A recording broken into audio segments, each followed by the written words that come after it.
Hey everybody, and welcome to Virtual Week 3. This week we are doing mass disasters and mass graves. Really tough stuff. Before we get too far into this, I just have to show you who's making the video with me today. Say hello to Dusty, one of my other cats. She's our probably about 11-year-old Maine Coon mutt, one of our rescues. So from Dusty and I then, this message is a heads up about the content that you're going to be reading this week. Not that the content we've been reading all semester has been easy, but this stuff is particularly upsetting. We're going to be in mass graves in Argentina in your 2 chapters in Stedman, in Bosnia in your additional reading, which I've posted right in the instructions for you. It's also elsewhere on Canvas, but just to make it easy, I've posted it. It's by Mitrovic, and it's called Fresh Scars on the Body of Archaeology. So you should see that right above or below this video in your instruction page. And then in the PowerPoint, I've linked to a short film, about 28 minutes, about Somaliland in Somalia. So we're going 3 different places and looking at ethnic cleansing, war zones, and mass graves.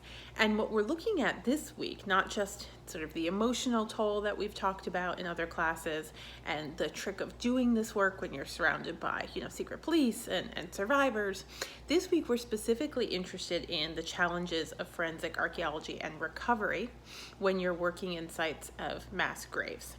So, think about that as you read these case studies. And it's worthwhile to think back to other case studies we've read, especially recently. So the September 11th site and forensic recovery scene methods, Hardin from last week, and then these locations and how excavation and recovery really varies and in quite challenging ways.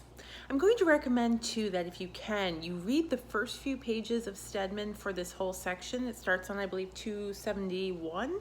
I don't know if you realize this, but each section in Stedman before the case studies, there's a little introduction to the theme. The introduction to this one, I think, is particularly good. It gives some information about some of these places we'll be reading about. So it's just a few pages. If you have a minute, just skim through that before you dive into your case studies. So the only work I have for you is a discussion board. I thought about doing some other additional activities, but I figure by now, week 3 into our new semester, you probably could stand to do a little bit less work, just do some reading and thinking.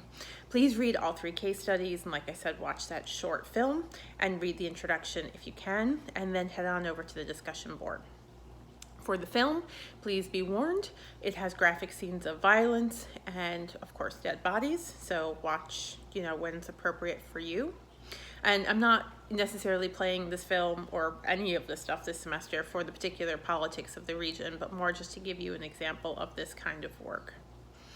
Okay, so I think that's all I really need to say in this video. The PowerPoint is going to go over some of the major concerns with how excavation techniques have to vary based on the particular circumstances.